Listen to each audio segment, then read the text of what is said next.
lovely. That's lovely. Ew. It's like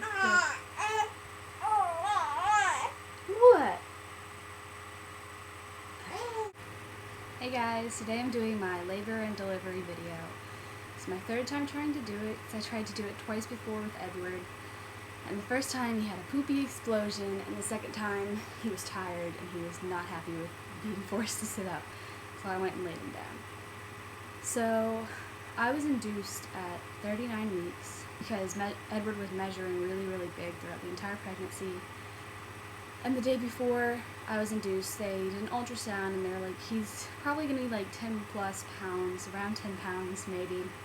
And since I'm so tiny, they were like, you're very tiny, you might have to get a C-section if you let this pregnancy continue. Are you sure you want to do that? I was like, no, we can go ahead and get induced. Like, the faster he's here, the faster I get to meet him. And so my mom, who was there at the time, was like, let's do it tomorrow. So we scheduled it for the next day. They told me, don't eat anything past midnight and call around 5 to see if we still have room for you to come in. And so the night before, I ate everything. I had McDonald's, Taco Bell, vegan corn dogs, ice cream, everything. Like, I just ate so much, and then I felt sick, and I was like, I regret it. But I get really grumpy whenever I'm hungry, so I did not want to be hungry during labor. So the next morning, we called them, my mom called them at around 5:30 actually, and she was like, hey, we still got room to come in, and they were like, you were supposed to be here at 5 o'clock, what's going on? So we were like, okay, they told us 6, we'll come in right now. So we rushed there, my parents drove us, and we got in the room, and they didn't start the Pitocin right away. They did like, they peed in the cup, got changed, they got me hooked up to an IV. They put the Pitocin thing in, like the needle, which is a huge needle and hurts worse than the epidural actually. So they put that in, but they didn't put the Pitocin in until around 8 o'clock maybe. Laying there, we just kind of took a nap, we just kind of relaxed.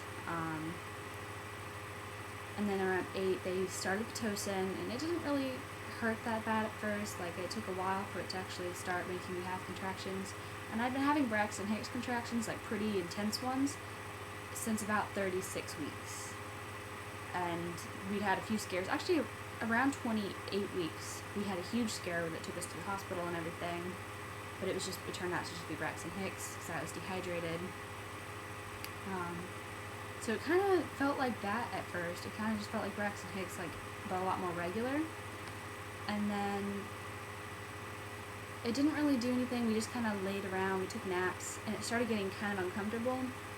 And then I was like, okay, can we watch like Gordon Ramsay or something? Because that's what me and Tanner had been watching. So we pulled up Gordon Ramsay on Netflix, and we were watching that. And around 4:30, I was like, I can't do it anymore. Like, I need you to put that away, please. Like, he's yelling, and I'm upset, and I'm starting to hurt really bad. And then Tanner was like, okay, I'm going to put it away. You can try and relax, take a nap. And so he got up, and he's like, I'm going to go to the bathroom. So we went across the room to go to the bathroom. And I felt like this pop inside me, and I was like, Tanner, I think my water just broke. Like, you need to come back over here quickly. Like, oh my gosh, what do we do? And there was like this huge gush of water. Like, I moved a little bit, and there was a huge gush of water. And so Tanner called the nurses, and he was like, Zoe thinks her water just broke. Can someone come back in here? And so Katie, my nurse, came in, and she checked me, and she was like, yeah, you were only like 3 centimeters. Like, you're not that far along. It wasn't your water. It was just like a mucus plug or something like that. There was a lot though. Like, and she was like, just relax, and we'll see what happens. And I think they turned up the Pitocin a little bit more because I had been in there for a couple hours. And my doctor came in, and she was like, it's looking like you're not really going to go anywhere today. Maybe around like 6 o'clock we can take you off, and you can go and get some food and relax, and then we'll start you again in the morning. And I was like, I felt really discouraged. I was like, oh, okay, well, I mean, it's kind of starting to hurt. Are you sure nothing's going on? And I had been 2 centimeters since like 30 weeks. Like, I had been pretty progressed since like 30 weeks. And so I was laying there, and they started coming a lot faster, and it started hurting a lot more, and I've got like my face shoved into the pillow, and I can't open my eyes. I'm squeezing Tanner's hand, and I'm like, this isn't even doing anything, this isn't fair, and I'm like crying, and I thought I was screaming, but apparently I wasn't. Tanner says I wasn't really screaming, I was just crying a lot, and he was crying too, and so it started hurting really bad, and then I was like, Tanner, tell me when the contractions start going down, tell me when they go away. And so he would be like, okay, they're going down, they're going down, they're going back up. And because the lowest I was going was like down to 50 or 60, and then they would just go back up, and it was just like that, like the entire time. And then Tanner was like, Zoe, do you want to get your epidural? And I was like, yes, epidural, that's a thing, I can get that, I want that. And so he called in the nurse, and she came in, and she was like, are you sure you want to get your epidural? Because the last time we checked you, you weren't very far along. You won't be able to walk around with the epidural. You won't be able to help your progression very much. You can't really do anything but lay there. And I was like, yes, I want it. I need it. I can't handle this. And she was like, okay, well, they're doing a C-section right now, so you might have to wait a little bit. And I was like, it's not really okay, but it's not fine, but I'll do it. And so she left, and maybe like 20 minutes later she came back in, and I'm sitting there and I'm still crying. And they were like, okay, well, here's the anesthesiologist, and he told me like what to do, like how I had to put my legs over the side of the bed and have my feet resting on Tanner's knees, and I had to curl over my tummy. And then they were like, okay, so you're going to feel a jolt, and we're going to put the needle in. Try not to move too much, though. So they put the needle in, and I was like, oh. And I felt it. I felt like a jolt of electricity running up and down my spine. And so I got that in, and it only worked on the left half of my body. And I was like, this is not okay. Like, I'm still feeling the contractions on one half of my body. Can someone fix this? And so she had me pump a little bit more into the epidural. And I had to lay on my right side, and it started working, so then I had to lay on my back. And then Tanner's family came. Then they checked me. And she was like, okay, well, you're actually like 9 centimeters. And I was like, I shouldn't have gotten the epidural, like I'm so close, 1 centimeter. And I would have done it without any pain medication. But they told me that I was 3 centimeters, and this was like an hour, maybe an hour and a half apart from whenever I was 3 centimeters to 9 centimeters. And so they checked me, and she was like, and I feel your bag of water's right. Oh, and then my water broke everywhere, and I was like, oh, okay, well, that's what it feels like. It felt the exact same thing as what happened before. And so they had me sit up a little bit more so that the epidural could go to my butt and pump a little bit more of the stuff in. And then Tanner's mom, his grandpa, and his grandpa's wife came, and they were like, hi, and I was like, hi, I don't know you two, I have fluids coming out of me. Like, it was kind of a weird situation to meet someone in, but I was really glad that I got to meet them. And his mom was super sweet.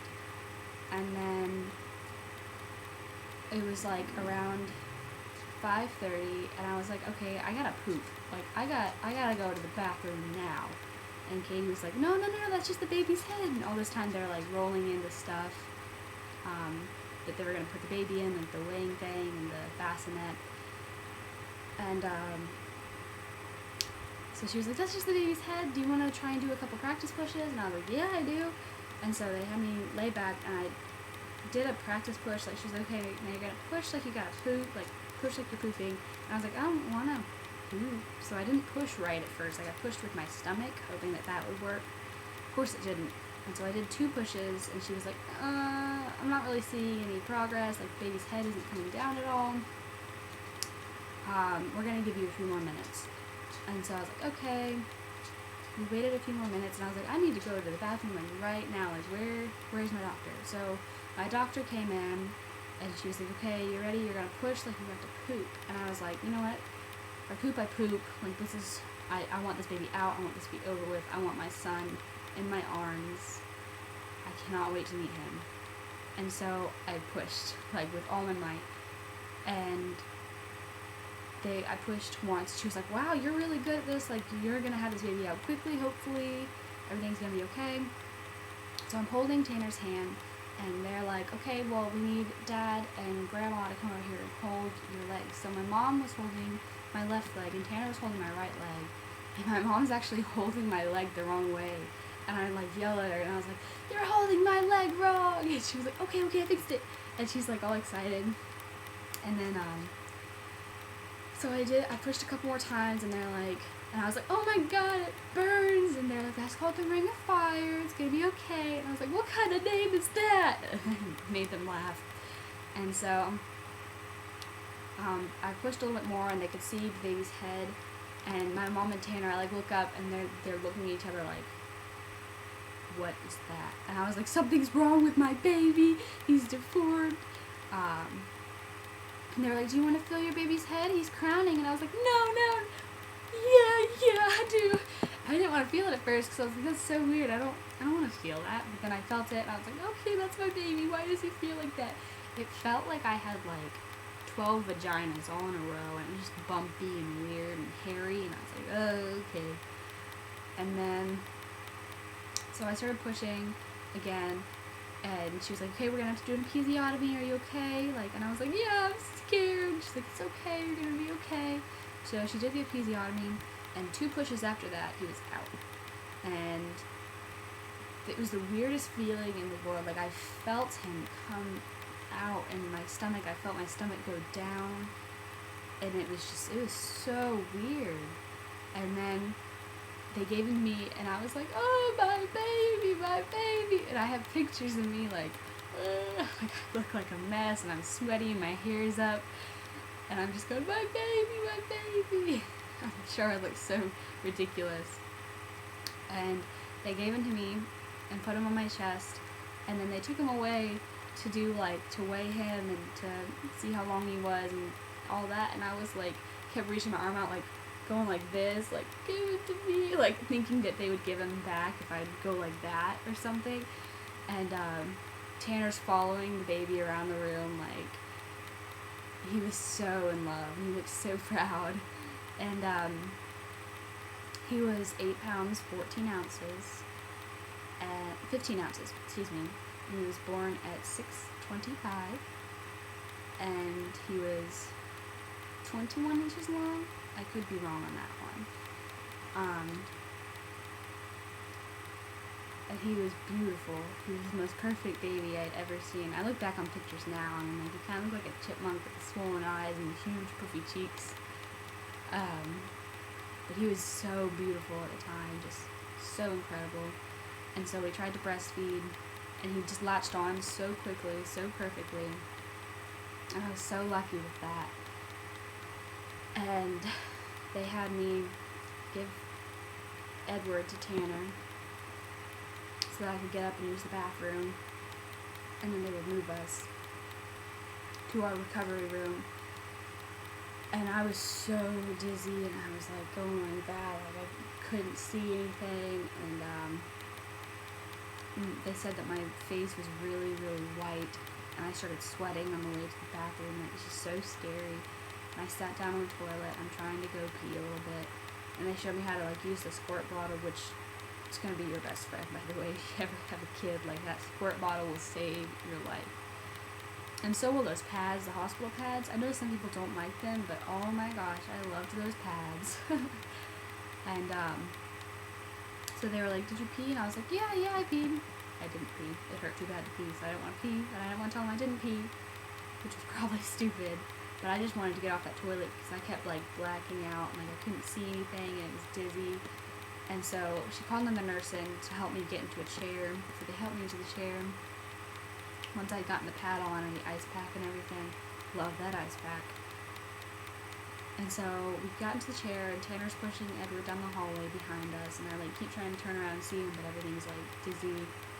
And so we get situated in our room. And I didn't really like the nurse that we had at first. I did not like her, I guess. I didn't love her. And so me and Tanner ordered, he got steak and I got sushi. That was great. Nothing has ever tasted that good in my entire life. And then I also got a Subway sandwich, which was so good.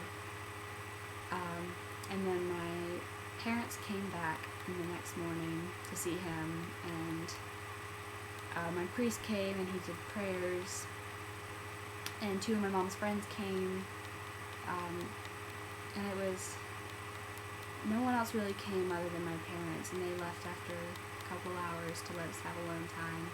And me and Tanner slept in the bed together, and it was so weird having Edward sleep in the bassinet next to the bed.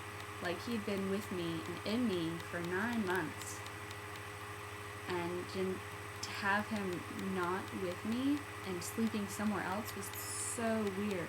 So I didn't sleep very much. The longest he's ever been in a bassinet in his whole life was 20 minutes, and that was at the hospital. Other than that, he's been held by me, held by Tanner, held by his grandparents. Or, like, I don't like having him in a bassinet. He sleeps with us. And so at the hospital, every single tiny noise that he made whenever he was in that bassinet, I would just sit straight up, and I was like, is he okay? And Tanner was like, yeah, he's okay, go back to sleep. And so if Tanner was awake and holding him, I was able to sleep. But if he was in the bassinet, I was up in an instant. So he was always held by someone, and that's the way it's been his whole life. He's never really slept anywhere except for in my arms and Tanner's arms and his grandparents' arms, or in his swing more recently. So that was my labor and delivery story. I was in labor for about 8 hours, and I only pushed for 20 minutes, even though it felt like a lifetime. And I delivered a healthy baby. So thank you guys for watching.